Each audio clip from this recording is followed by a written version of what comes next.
হুসাইন একবার বিশ্বনবীরে প্রশ্ন করলেন, নানা মানিল আমজাদ ইলাল্লাহ, বলেন তো নানা আল্লাহর কাছে কে বেশি দামি, আপনি নাকি আমি?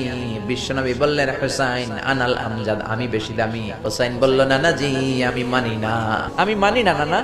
কেমন করে আপনি আমার চাইতে বেশি দামি হন?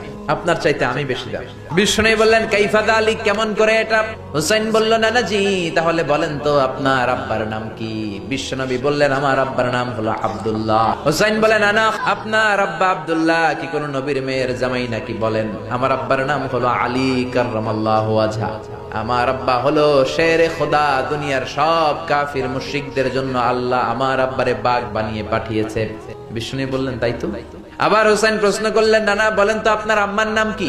বিষ্ণু বললেন, আমার মায়ের নাম আমিনা। হুসাইন বলল, নানা জি জান্নাতে সর্বপ্রথম যেই মহিলাটা ঢুকবেন ওই মহিলাটা হলো আমার আম্মা জান ফাতিমা।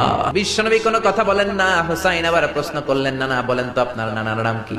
বিশ্বনবী বললেন, আমার নানার নাম হলো ওয়াহাব ইবনে আব্দে মানাফ। হুসাইন বলে, নানা আপনার নানা ওয়াহাব রে কে চিনে? আর আমার নানারে চিনে না এমন কোন মানুষ পৃথিবীতে নাই। এই হলো আমার নানা। এবার বলেন কে দামি? বিশ্বনবী আর ধৈর্য ধারণ করতে পারেন না, ধা ধা করে চোখের পানিগুলো ছেড়ে হুসাইনকে বুকের মধ্যে জড়িয়ে ধরেন আর বলেন, হুসাইন তুমি ঠিকই বলেছো, আসলে আমি নবীর চাইতে তোমার দাম আল্লাহর কাছে কোটি কোটি গুণ বেশি। কোন সুবহানাল্লাহ।